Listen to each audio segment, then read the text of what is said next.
notes, because that's what AP Chemistry is. Who's excited for notes? Raise your hands. That's 3 people. Okay. You can lie and just pretend you are. Hopefully it won't be too bad. So let's just go ahead and attack this. Oh, wrong slide. Oh, don't do this to me. It's there we go. Okay. So you may have already looked on Canvas, but we're going to have an online textbook this year, probably forever from now on, for 2 reasons. They won't buy me an AP book anymore. Did any of you have an older sibling that had an AP chemistry book? They're not in really good shape. So here's one of our old AP chemistry books in pieces. So it was actually kind of nice because you could just bring the part you wanted, but they're kind of a pain.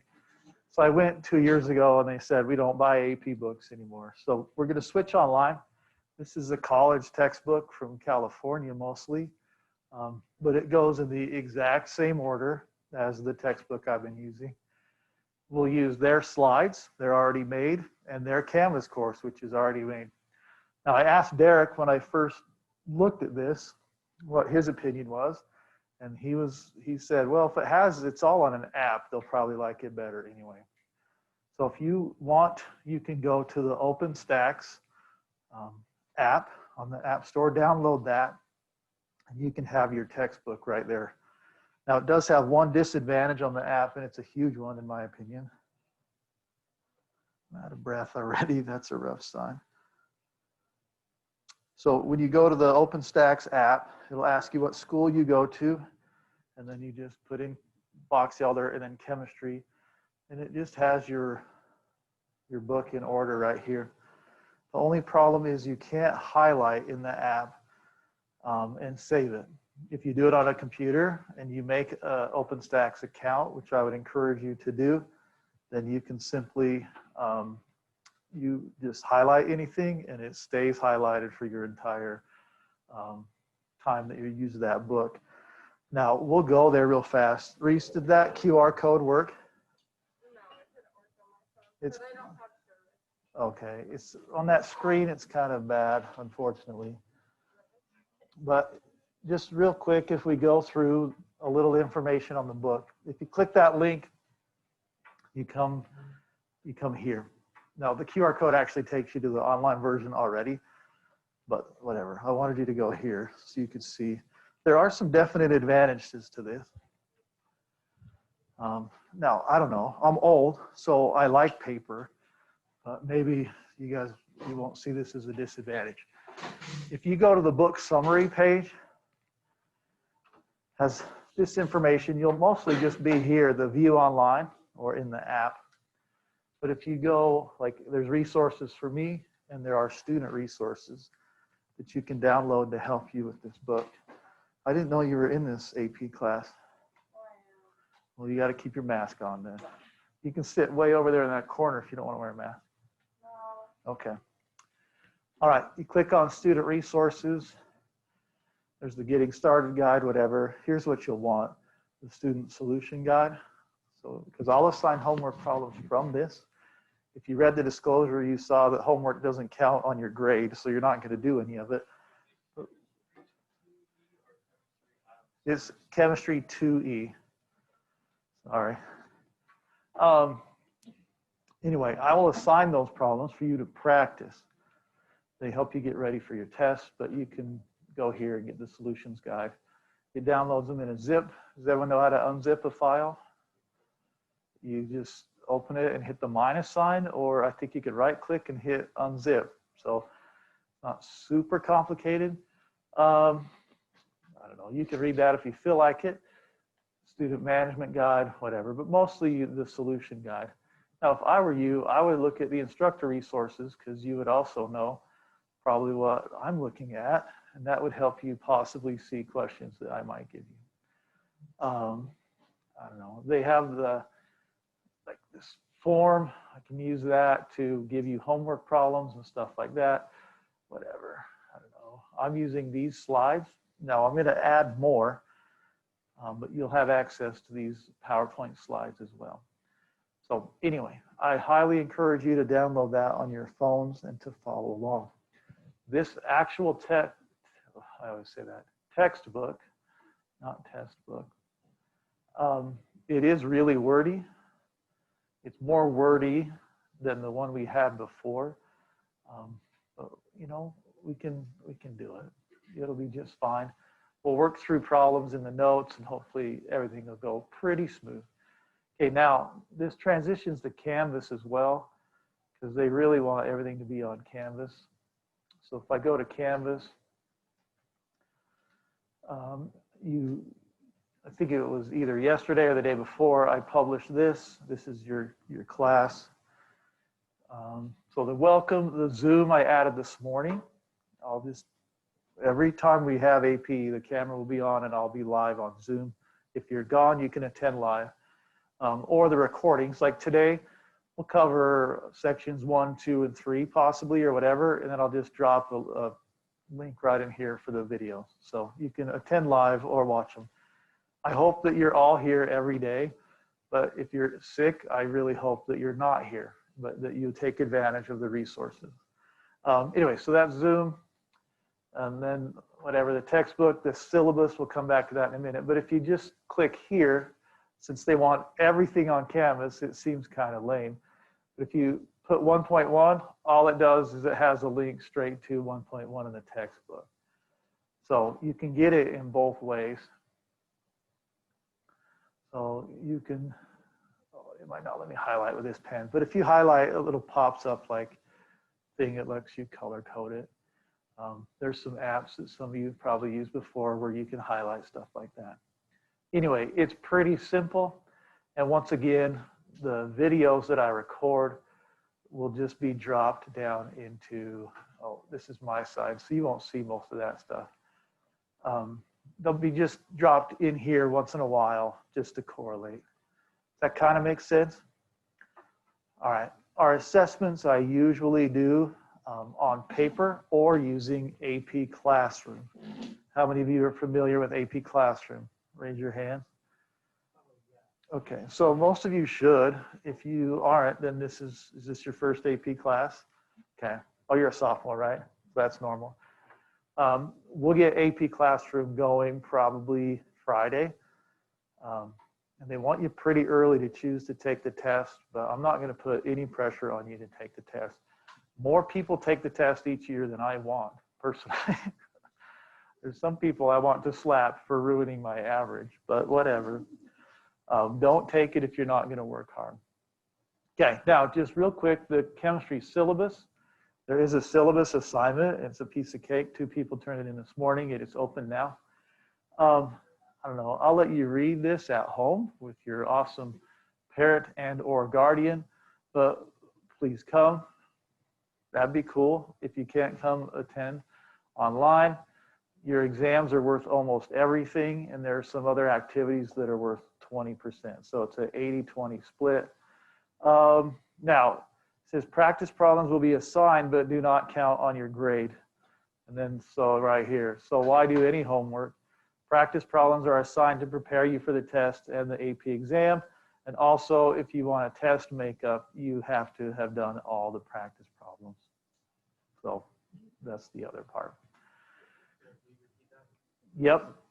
So, and I can make this bigger. Hold on.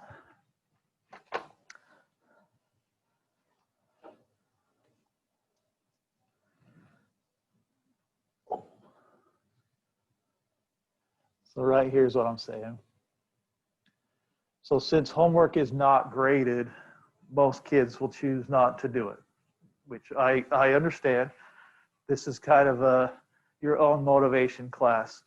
So you should do it for 2 reasons. It helps you do better on the test, and if you want a retake, then you have to put in the effort and show me that you've done all these practice problems so that you are more ready. Because it's really tons of kids since we've gone to a retake policy, they just take a retake without any change of preparation. They just maybe pray harder that they can guess better, and that's all that they do. So to take a retake, you'll have to have shown me that you've done all the practice problems. All right, now, Test retakes. I'm here every Tuesday morning from 6:30 to 7:30. That's when you're allowed to take a retake. I teach driver's ed after school pretty much every day. In the spring, I coach. So retakes are up to you, and you have to show up in the morning to do them. You okay with that? Most kids don't retake AP tests. They hated it so much the first time. They're like, oh, I'll just go with what I had. There's about 5 units where the tests are super hard, and the other 8 or 9 are not really that bad. Typically, if I'm in a good mood, I let you drop your lowest, but I don't know. Sometimes, some years I say, screw that. They're not working hard enough. All right, so anyway, there's that. Then attendance, and really, I know for sure that some of you will be in and out due to unforeseen circumstances. So don't worry about attending face-to-face as much as you used to. But please do the things that you need to catch up, okay? When you watch Zoom, you'll see this screen primarily, and then just a little square. If you can see my computer screen, you'll just see my shadow move across once in a while. And I think I've finally fixed my audio, so it should be decent. All right, so the chem book we already talked about. Out-of-class activities, I really encourage you to find a friend group to study with. Find the smartest person you know, and just be a leech.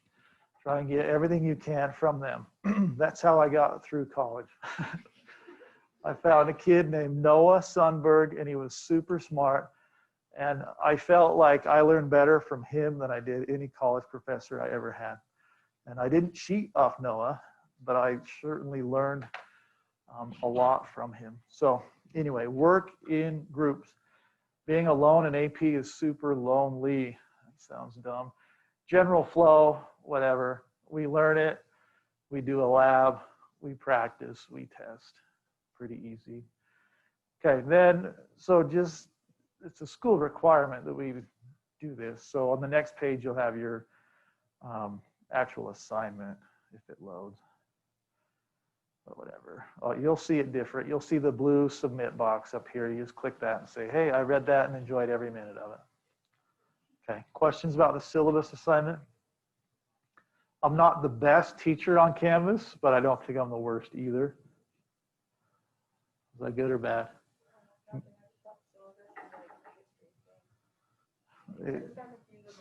Well, disclosure and syllabus are basically the same thing.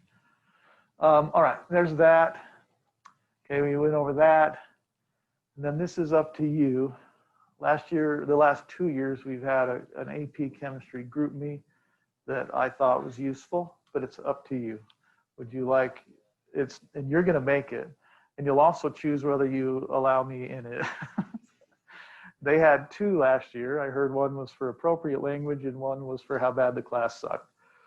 So anyway, you were like, yeah. After the AP test, I said something about, like no one said anything on the group me for 2 days. I was like, holy cow, it either went really bad or really good. And I'm sure the other chat's going crazy. And then Oliver Kapner said, no, no one has said anything on that. We're all depressed. So anyway, yeah. I know, thank goodness. Oh, this is Alexis Rodriguez. She's that thorn in my side I just can't quite reach. You know when a dog gets a thorn in their whatever, what is it, paw? They can't do anything about it, right? They just live with it. That's not true. Anyway. And one thing about you? I already did. You're annoying. What? You're a good dancer.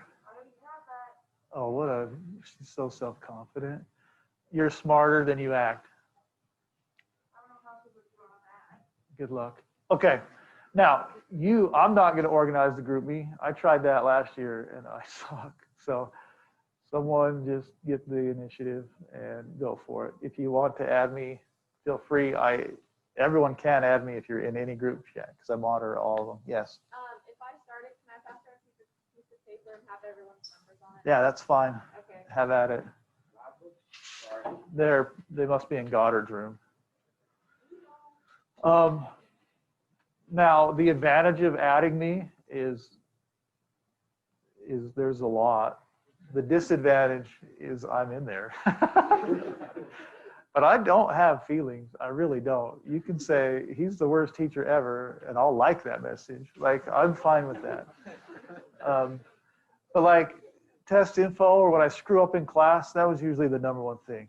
I'd be like, oh crap, I said something wrong, and I would send it out in the group meeting.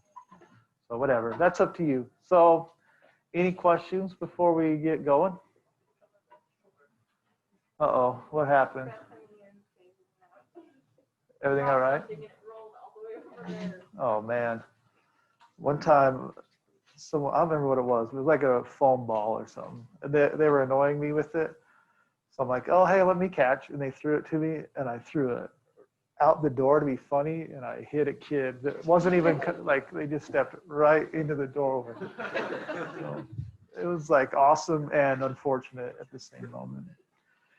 Okay, I got to take a drink before I move on.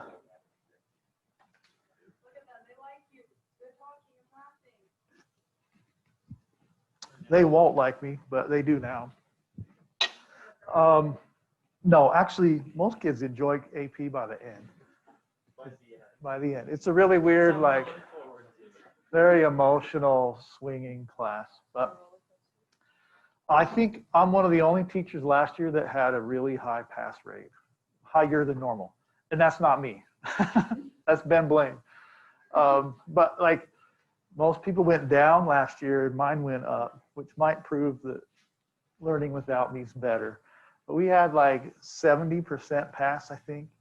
And there was 3 kids that took the test that shouldn't have even considered taking the test. So it was a pretty decent year. But to pass the test, if that's your #1 goal, you got to work hard. Yeah, Reese? Do you know who doesn't pass and who does? I have a really good idea.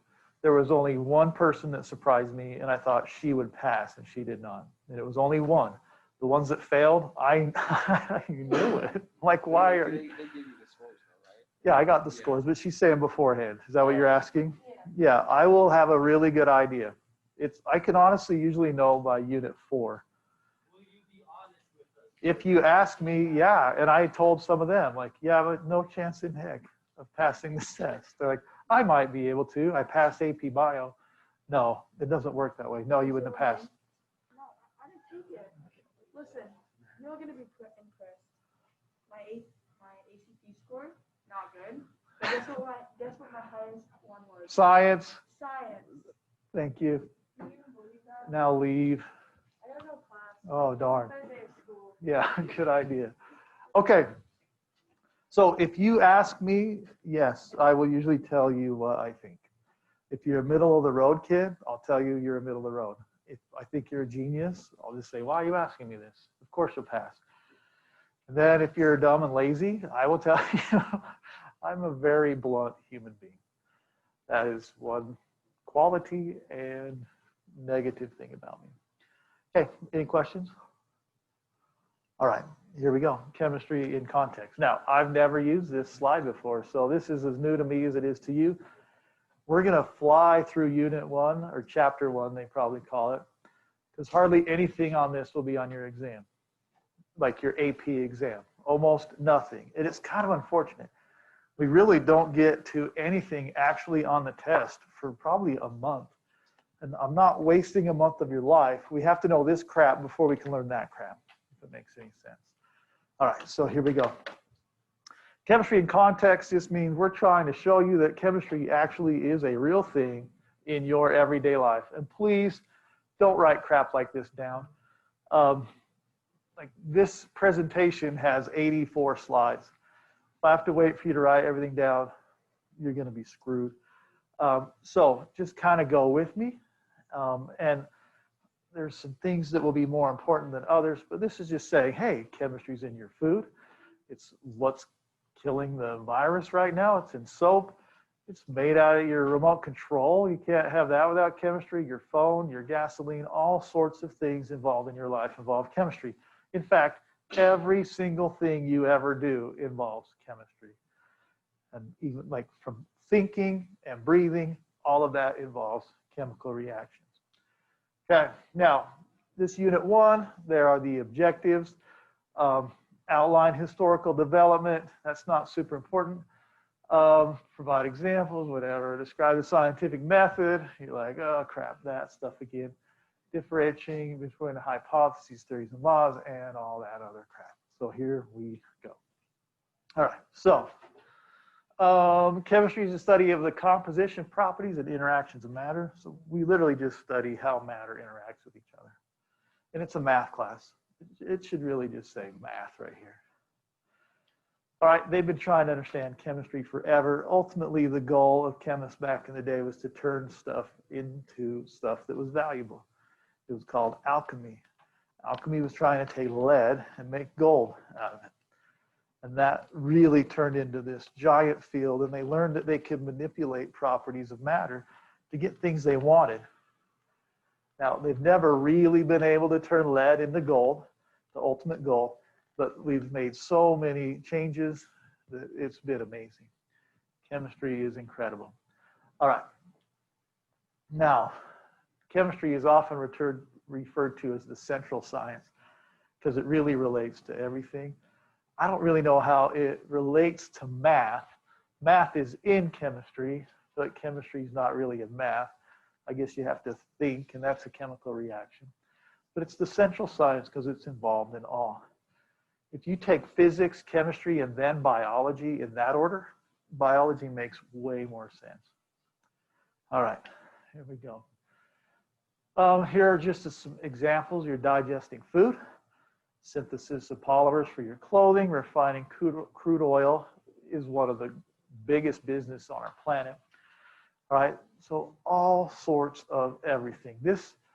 We could spend the entire class hour and days talking about the importance of chemistry. Like there's one chemical reaction, it's the synthesis of ammonia, that if it didn't exist, we wouldn't either. You can't really grow stuff on this planet without ammonia. We have to have it. It's in the soil, but it's not in the soil enough to produce the amount of food we need to consume. That one equation helps us to survive. All right. So as we go through, hopefully you'll get all that crap, and moving on. Okay, still not really on anything super important on the exam, but so chemistry is a science based on observation and experimentation. We'll do some observations and experimentations for sure. At the end of this unit, we'll do a lab. It's a 2-day lab, and it'll kind of sum everything from this section together. It's one of my actual favorite labs. Now, get used to me, by the way, saying it's my favorite. It's like my children. They're all my favorite. Just depends on who I'm with. So, whatever. Here we go. Chemists often formulate hypotheses and tentative explanations of observations. The laws of science summarize a vast number of experimental observations and describe or predict some facet of the natural world. A theory is a well-established, comprehensive, testable explanation of a particular aspect of nature. Okay, in our current world, and when I say that, I mean our COVID environment, people are really struggling with this. To me, this is not supposed to be political at all. This is just from the science side. The world is forgetting the steps of the scientific method. So like in March, they come out and they say something like, hey, we're going to be fine. This is, we're talking COVID. They say it's not, there's no transmission from person to person, which is super wrong, right? Like that was the most wrong thing ever said. But at that point in time, that they didn't have any data to suggest otherwise. And then as time went on, they had data that said, hey, there's no way to explain this unless there's transmission from person to person. And at first, they thought that you had to literally have physical contact. And that was their theory. And then new data said, well, that can't be possible because like that lady 40 feet that way singing infected the entire room. She didn't touch any of them. So then they come up with other ideas and other guidance. And now we're at a time where the science says, hey, if the data, not the scientists, the data says, if we know there's transmission through the air from person to person, we should wear a mask. And the idea from months and months ago that a mask isn't going to do you any good, to today that you need to wear a mask and stay pretty far apart, it wasn't a failure of original scientists. It was a lack of data. And the scientific method, as new data comes in, ideas have to be changed. And you'll still see people argue that, hey, in March, Fauci said, you don't have to wear a mask. Well, you do now because data has shown over and over that there are results that suggest a mask definitely helps, that suggests being 2 meters apart, which is what the real science says, not 6 feet, but whatever, that those things will absolutely reduce person-to-person transmission. So I think, my opinion, as I look out and I see my awesome Utah peers talking about how stupid all these rules are, is they've forgotten the scientific method. That opinions can change based on new information. And I hope you live your life that way. When you make an observation, you see how it fits with what you already know. And if it needs to change the way you think, do it. Don't fight it. You should be using the scientific method every day. Does anyone else need the GroupMe sign-up sheet? Did the front row get it? Okay, I think that you're there. Yep. So anyway, please use and apply the scientific method. How many of you are the oldest in your family? So you have been nothing but a science experiment. And your parents have screwed up, most likely. Okay, and you're like, they don't treat so-and-so like that at all. Well, that's because they realized 2 things. 1, you're different human beings. And 2, they didn't get the result they were looking for before. So they changed things. Now, that doesn't mean it was a failure, Bennett. You seem like a pretty awesome kid, all right? But as a parent, you have to adjust based on data. You take observations, you come up with ideas, and half of them will be wrong, but that's okay, because really we just care about the younger ones anyway. Right, Bennett? Okay, just kidding. But please, please, please, in your life, don't fight when the data says one thing. All right, now, could that data eventually change? Sure, but be flexible. If we were a more flexible race, I think we'd be in a whole lot better situation overall. Okay, there we go. So chemists study and describe the behavior of matter and energy in 3 different domains. Just kind of go with me here. The macro, which is familiar to us, it's the realm of the everyday things that are large enough to see and like interact with. And those we understand. That's what physics studies mostly. That's to me why physics is the easiest of all the sciences. It's like 5 math equations and it's things you can see and interact with. But then we get to chemistry and biology and they're bad. We have the microscopic domain of chemistry, all right? And it's almost always visited in the imagination. That sounds so cheesy. But like when we're gonna talk about an electron, you can't see it, you can't touch it, all right? You just sort of in your mind, all of you probably have a picture of an electron. And they're probably all different and they're probably all wrong. I don't really know, all right? But it doesn't matter. We know it exists. And then I can frame in my imagination what it is and I can learn how it acts, all right? Whatever, micro means small. Some aspects of the microscopic domain are visible through a microscope, but almost everything in chemistry is not. Okay, then the symbolic domain contains the specialized language used to represent components of the macro and micro domains, such as chemical symbols. Like we will say that lead is Pb, but lead is a metal. It's an atom with 92 no, way off, 82 protons. It's not a P and a B, but that's how we will represent it.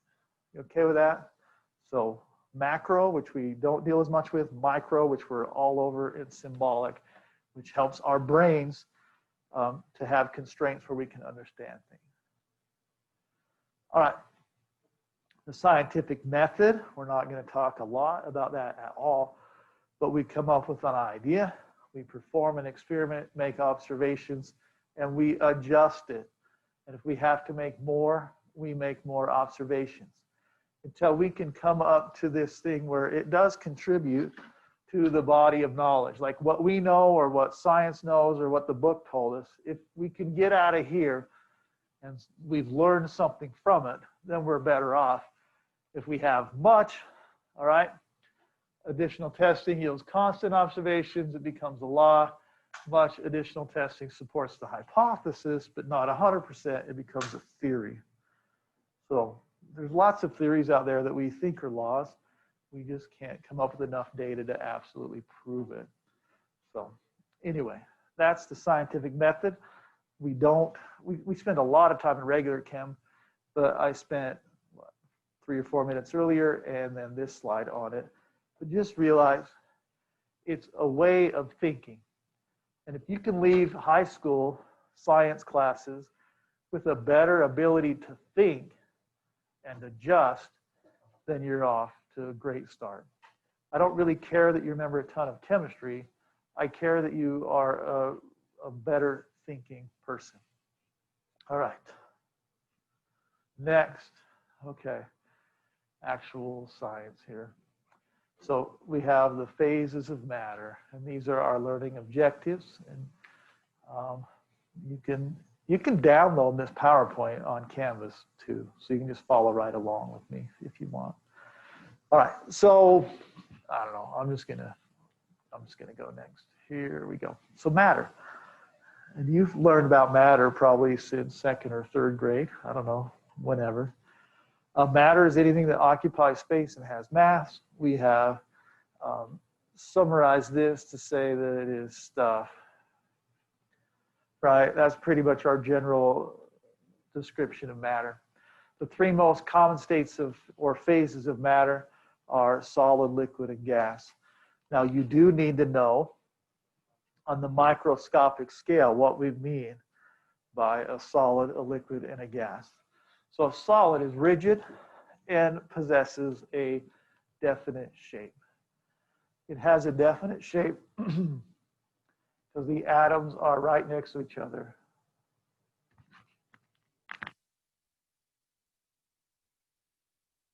All right, whoops, that was the wrong button. The atoms are right next to each other in what we call a crystalline structure. There is no space in a solid for an atom to move closer to another atom. They're already as close as they can get. So that's why we call it a solid. All right? It is rigid. That means it cannot be compressed. That was supposed to be the arrow. Okay, screw it. But trust me, that's a solid. I probably shouldn't say screw it. This is being recorded. But whatever. I never really grew up from being 14. Then a liquid flows and takes the shape of its container. Liquids are cooler, so I'll have a little glass here. Because in a liquid, there is just enough space that you can make the things move around. Now, not as much space as there is in a gas. We know that. Half this class is in the swim team, and they know it's harder to swim than to walk. Right, Cal? And that's because the water, it's thicker. All right? The atoms are closer together, but not as close as the solid. There is room that if I needed to, I could move through here and the molecules would move around me. Okay? So in a liquid, the atoms are fairly close, but there is enough room for them to move back and forth. Then a gas, all right? A gas is nice. This will be my picture of a balloon. You okay with that? That's actually pretty good. I am a really, really bad artist. But here we go. In a gas, the molecules are really far apart. And the only reason that a gas looks like it occupies space, like a balloon, is because the molecules, they move fast and they hit the container of that, or the wall of that container, and they push on it. Okay? So it's not that their atoms are rigid that give it shape. It's that their atoms are moving fast. So there's lots of space between them, and that's why it's pretty easy. So we can imagine this all in one activity. So here is the diving board at the swimming pool. You all right with that? So when we stand on the diving board, we don't go through it because it is a what? It's a solid. It is a rigid piece of fiberglass, I believe. Now, it bends a little bit because fiberglass can bend in the way that they layer it, but it's still a solid. If it wasn't, I would sink through it or fall straight through it. Okay, then I jump up, and now I'm flowing nicely through the gas of the air. And I don't feel much resistance. Like, you are wet, so you might feel that you're cold, but you don't feel the air hold you back, probably, unless you're extremely light. All right, and then we come down here, and if you do it right, you get a nice solid dive, and you feel it, but it doesn't hurt. But now let's pretend that it does, that you did suck at it. Oh boy, they're all connected. Hold on. Oh, okay, it won't let me ungroup. But now you belly flop. You're going to live, but it's going to hurt. That pain comes from this. The molecules are close, enough to move, but not to move super easy. So please, let me add one other thing. Solids are generally cool in temperature compared to their other states. Liquids are medium, and gases are hot. Now, it is certainly possible to get a hotter solid piece of iron than a gaseous water. That's true. But when we compare them, they have to be the same thing, the same type of material. So like water in ice, we know that's cold. Water is a liquid, can be anywhere from cold to hot. And then the steam is definitely hotter than both of those, right? So make sure you're comparing the same thing when you talk about a state of matter. Don't switch it up. Okay, questions so far? Nothing real hard. Like, this isn't AP stuff. Give me like the Pythagorean Theorem in science. Okay, we don't actually use that, but I mean, whatever. Okay, now, the three, we just said that, and I think I said all that. A solid, this is actually on one of my matching terms, or not matching, multiple choice questions. It'll say like something about a solid, liquid, or gas, and the thing you need to know is that the gas is the only thing that expands to fill its container. Okay, some kids, they think that a liquid will, and it will like take the shape of its container, but it doesn't completely fill it up. You get the subtle difference there? Like if I pour water, only half a cup of water in, it fills that bottom part, but it doesn't fill the whole cup. A gas is the only thing that expands to fill its container. And so that also means that a gas is the only one that is significantly compressible. We can squeeze a gas, right? Jonathan just did, you could hear it. When he squeezed that bottle, the gas, he was squeezing it and the gas was coming out. Like he was able to take that space. We can compress a gas because it's the only one that expands. We cannot compress a liquid. And if you've ever heard of hydraulics, you ever heard of hydraulics? Hydraulics are taking advantage of the fact that you can't compress a liquid. They're genius. They take a big pool of a liquid, I don't know, just draw like a circle. And then they connect a little hose here to like a ram or something that's going to go whatever, like back and forth on a backhoe or something like that. And what they do is they put a piston here, and they use this piston to try and compress this liquid. Now it separates, but the liquid cannot be compressed. So they put a force over a large area, and the same amount of force is equal at all points along here. So since the total force over the large area is now over a very small area, you can get an extreme amount of force that comes out at the end. So it just takes a little bit of force in that tractor or backhoe or whatever, a little bit of force at the start, and you get it multiplied by many, many times, and that's hydraulics. Then a solid, you definitely, like you can hit a solid with a hammer and it looks like you compressed it, like you dented it, but you did it, you just changed its shape, right? It didn't get any smaller, you just put a thing here, but it kind of like a crater, it went up a little bit. So you didn't really compress it, you just changed its shape a little. Okay, so remember, gases expand and they are the only ones that are compressible. Okay, plasma, we never talk about plasma after the next slide or two. It is definitely a thing, but it's not really a thing we talk about in chemistry. Plasma is a gaseous state of matter that contains an appreciable amount of electrical charged particles. So it's basically where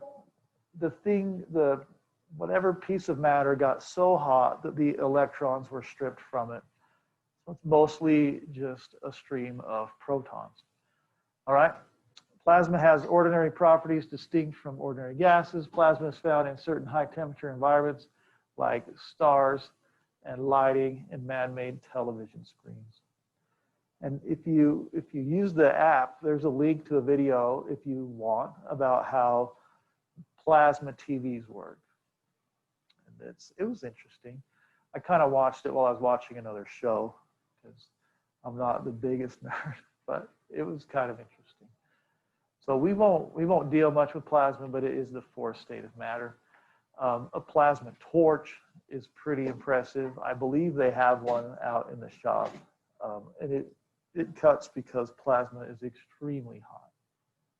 All right, so that's just a picture. All right, mass versus weight. This is more of a physics slide, so don't stress about it a ton, but just know that they're different. I have a much different mass than I have weight. Mass is a measurement of the amount of matter in an object. Weight refers to the force that gravity exerts on an object. So the easy way to say it is that my mass is the same here and on the moon, but my weight is much different. If I weighed 180 pounds on the moon, I would weigh 30 pounds. But if I have a mass of 50 kilograms, here, moon, Jupiter, everywhere, I have the same mass. So they are different, even though most people always will refer to them as the same thing. And that's fine. It really only bugs physics teachers. And technically, I am a physics teacher. I don't teach it, but that is my major. I have a chemistry minor, but whatever. So an object's mass is right here, like it says. It's the same everywhere. Anytime we are talking in class, we're talking about mass. And I'm sure I will use the term weight and weigh, but whatever. We're technically talking mass.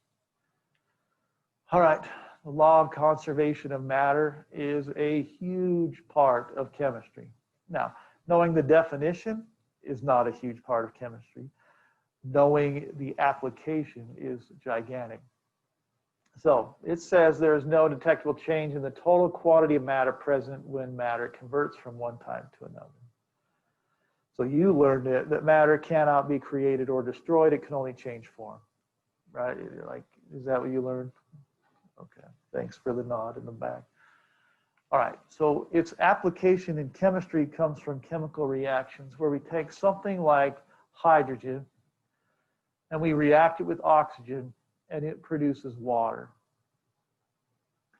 Now, as written, that might seem fine to you, but this violates the law of conservation of matter. You can tell your partner why it violates the conservation of matter. All right, good. Because over here, there's only one oxygen atom, right? But here there were two. That does not work. The arrow in a reaction pretty much is an equal sign. And we'll learn this not for a while, but we need to do what's called balancing the chemical reaction. If there's two oxygens on the left, then I need two over here. but I cannot, like if I just go like that, you know, that's just dumb. You're going to fail the class. That's not water. That's hydrogen peroxide. So what I do is I say, all right, I can double the amount of water produced, but that screws up hydrogen. So now there's 1, 2, 3, 4 hydrogens. So I just put a 2 right here. And then this is my recipe to make water. I need 2 parts of the hydrogen molecule plus 1 part of the oxygen molecule to make 2 parts of water. And we're going to apply this concept for months. It's balancing, but it ultimately comes from the law of conservation of matter. The amount of matter present does not change before and after. Now, it will seem sometimes like it might, but that's just because the matter changed in form and may have left what you're weighing. See, I just said it right there. So if we add vinegar and baking soda, and we weigh the vinegar and the baking soda before, and then we weigh the solution after, they're going to be different because what happened? The gas left, right? It's really hard to trap the carbon dioxide and get its mass as well. So it might appear, but it definitely did it. All right, this is just an example, and this is like how you can tell right off the bat, this is from a college textbook, because they're examples of beer. So what they're saying is the sugar and all the other crap inside beer has the same mass as the stuff when it's all mixed together. So anyway, same with your lead acid battery and such. The mass stays constant. There may be some that appears to leave, but that's just because the change of state. All right, next up. Okay, an element. We definitely need to know what an element is. We don't spend that much time really talking about them specifically in this chapter. But an element is a type of a pure substance that cannot be broken down into simpler substances by chemical changes.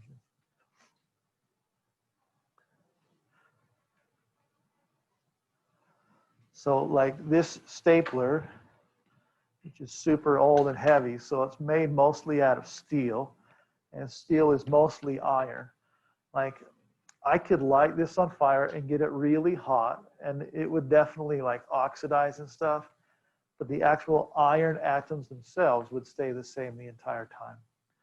I can't change iron unless I have a nuclear reaction, and it's called nuclear because it changes the nucleus.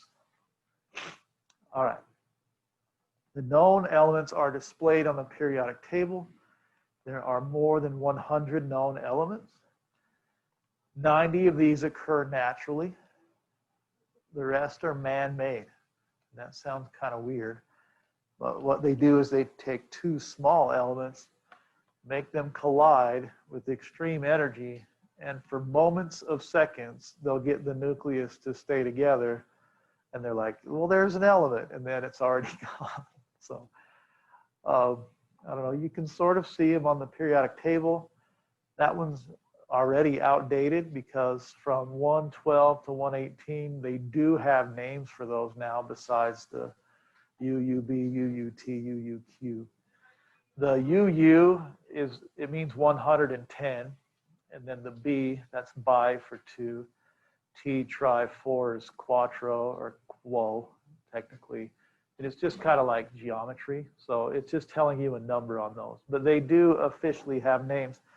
I have a significantly larger periodic table that has them.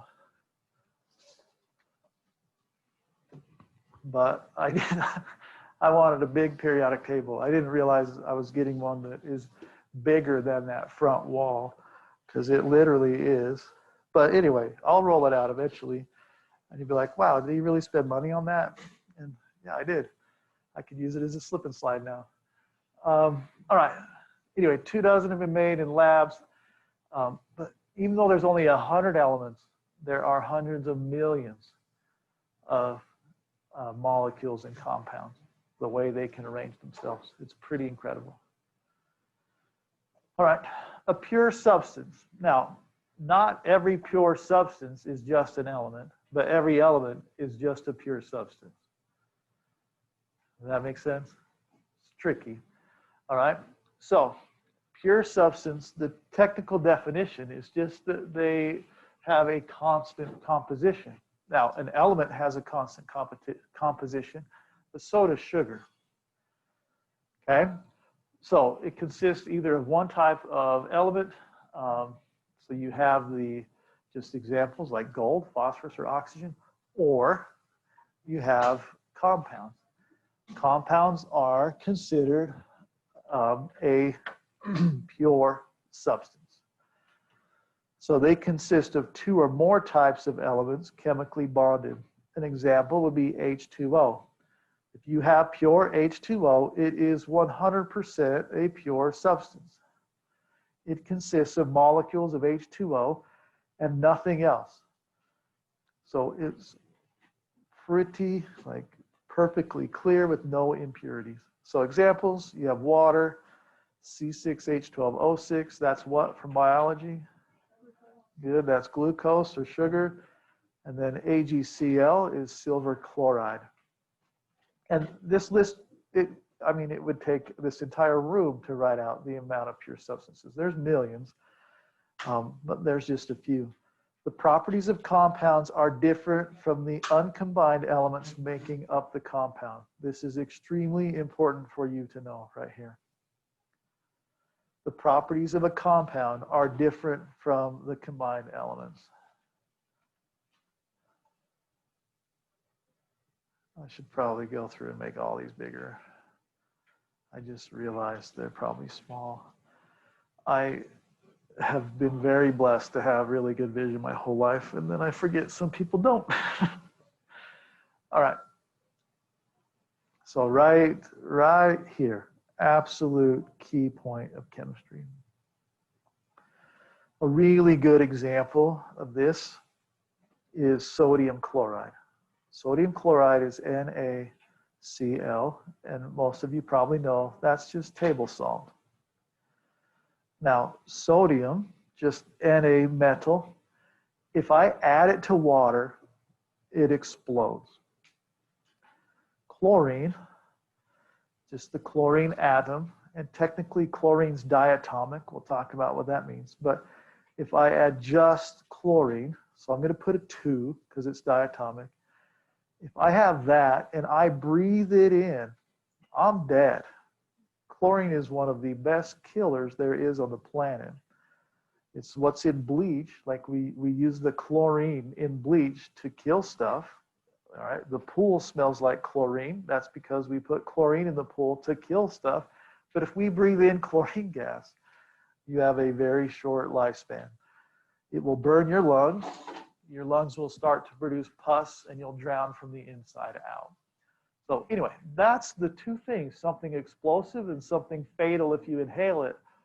But if you add them together, they make something that we absolutely need to live, and that's sodium chloride. That is because the properties of this are extremely different than the properties of the atoms. Now, we'll go into detail, like a lot of detail later, but here's the reason why. Na has an extra valence electron that it desperately wants to lose. When you put it in water, that exchange of the electron to the water is super energetic, and that's why it causes an explosion. Chlorine, it is missing one total valence electron, and it will do almost anything it can to fill that valence shell or take an electron. So when you breathe chlorine in, it takes electrons from the water inside your lungs, and it becomes an acid which burns, and then you eventually die.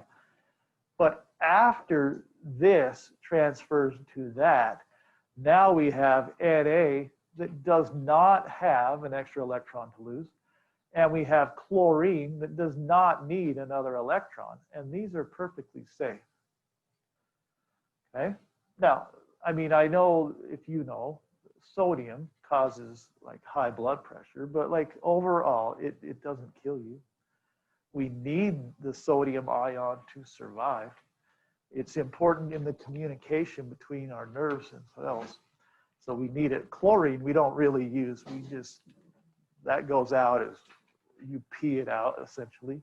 But the properties of the compound are often very different than the properties of its constituent elements.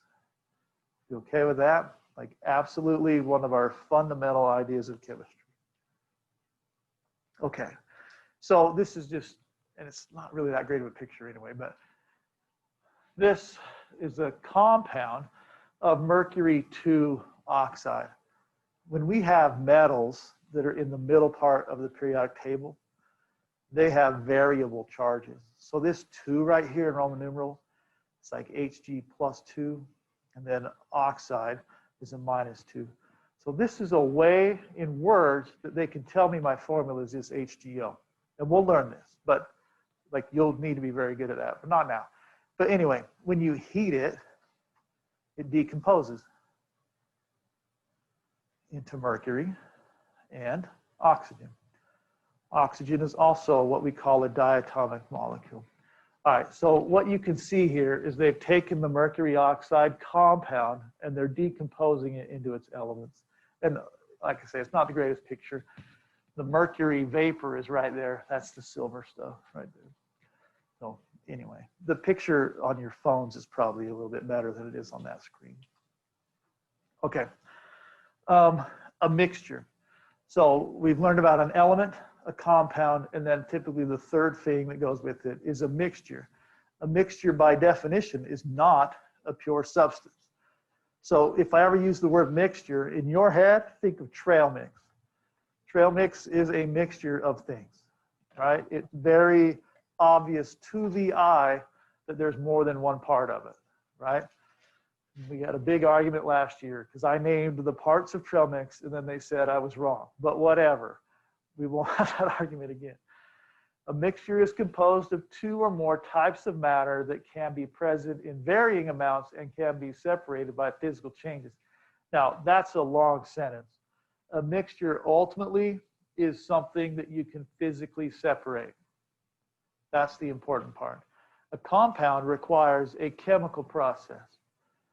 Trail mix requires you to use your fingers to move the peanuts and the granola and whatever away from each other, right? Okay. Now, when we want to, and this is what we will do in the lab ultimately, I'm going to give you a mixture of 4 things and ask you to separate them and tell me what percentage of the whole thing was each piece. That's the lab. So we take advantage of evaporation. Evaporation is an example of a physical change. And you've probably done that, like you've left your lemonade out or something. There was just a little bit left and you come back and it's just sugar, you know, something like that. The water all evaporated and left the other parts of the mixture there, right? So there's plenty more, but there are 2 types of mixtures, a homogeneous mixture and a heterogeneous mixture. A homogeneous mixture, that would be something like milk. Milk is made out of water, sugars, and fats, essentially. Now, unless we got a microscope out, we wouldn't be able to tell that there were different parts. But milk definitely has parts, but it is homogenized, so it all looks the same. Because unless you're a hardy, you don't really like milk with chunks in it. I've never gone to the store and wanted to buy milk that was chunky, right? That's a no-go. We want it homogenized. So even though it is a mixture of things, it's all one consistent mixture. So we call it a homogeneous mixture. Now, it's tricky. A homogeneous mixture and a pure substance look the same. It takes a microscope or something to observe before you can tell that they're different.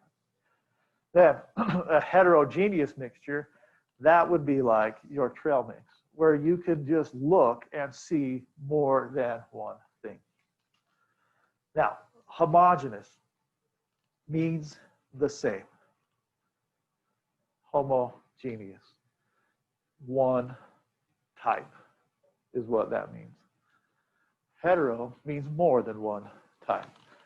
So without infecting your person next to you, we have a short discussion. I want two things. I want you to describe how this group of people in this room is homogeneous, and that I want you to also talk about how the people in this room are heterogeneous. Ready, set, go. That's what makes it homogeneous.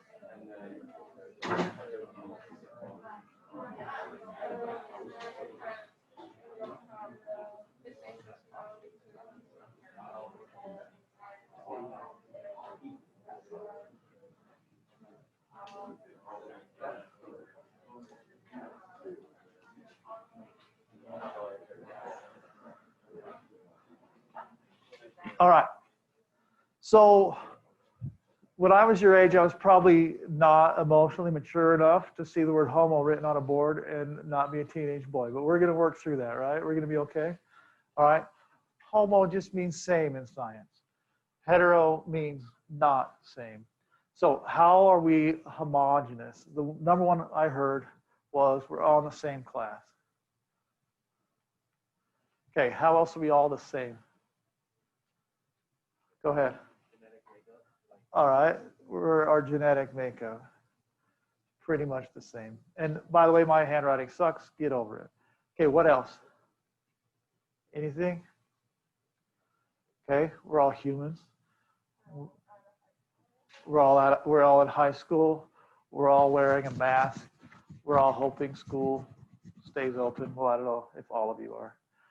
But there's a ton of ways that we're all the same.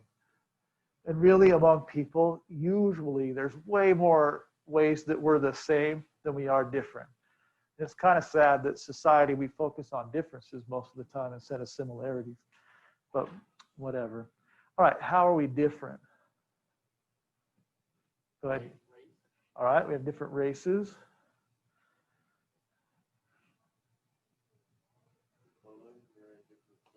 What's that? All right, our different clothes, different height, different hair color, different eye color, different houses, different tons of things, right? Glasses, non-glasses. There's easy ways to tell us apart. So when we learn about things that are homogeneous, think about how they're the same or how they're all one. Heterogeneous, think about how they're not the same or how they're two. All right. Then, all right. Anytime it switches, like from this type of look to this type of look, it's because there's stuff that I have to add. This is from my other PowerPoints. And that's that I want to make sure you understand the process of distillation. Because on the AP test, there's always one question that's lab-based, and occasionally it talks about a distillation. Now, we don't do a true distillation. We just use evaporation. But mixtures are separated based on their physical properties or a physical process. Like trail mix, we physically move the things. All right, evaporation or distillation, which is basically the same, but it's just set up more complicated, is another way we do that. In distillation, we take our usually homogeneous substance and we heat it. And it's based on the fact that the things in this mixture have different boiling points. And something's boiling point is one of its own physical properties. So since water and salt, that's impressive, have different boiling points, I can use distillation. So I heat it, the water goes up here, and it is cooled in this transfer tube. And we can drain the cold water out. There's just another receiving flask here. And we separate it. And once we've boiled or distilled it all out, we're just left with the solid, which had a much different melting or boiling point. So distillation, make sure you just understand the process and the idea that it takes advantage of different boiling points. That's the key to this slide. So I could distill a liquid. So whenever they refine gasoline, it's just a gigantic distillery. They take the crude oil and they heat it to different temperatures, and it goes up in a stack, like a huge smokestack, and at different heights, they have different valves that go out. And the gasoline versus motor oil versus propane versus diesel, all it is, it's distilling at different temperatures as it goes up the stack. Okay, so that's distillation. Filtration. Filtration takes advantage of the substance solubility. I'm sure I'll spell this wrong, but whatever. Solubility is the ability of something to dissolve in a liquid. So if something does dissolve, it would go through the filter. If it does not dissolve, it stays in the filter. So hold on. Well, okay. So in this picture, this right here, this orange liquid is most likely mercury to iodide, because that's orange stuff that doesn't dissolve in water. So since it doesn't dissolve, it won't go through. It's just stuck here. So I can use filtration to separate solids from solutions. So now I could find what's left here. And then down here, I would have the analyte is the nerd term for it. You don't have to know that, but the liquid that passes through the filter versus the filtered or filtrate up here on the filter paper. Okay, then the last one that the AP definitely wants you to know is called chromatography. And chromatography also separates things based on their solubility in a solvent. But the difference is this one will show you the different parts, but it does not provide a way for you to technically get the parts after they've been separated. So you take a piece of chromatography paper, and you would take your substance, like this is just marker. You put marker on it, and then you soak it, and then the solvent goes up this paper, and then it will take the smaller particles farther and the big particles a shorter distance. And now we would know, we would let this go longer, but you could tell all the parts that went into this black ink. Okay, so chromatography is usually used to identify things, not really to separate them technically. All right, maybe we should call that good. Well, we kind of already said that, so we're out of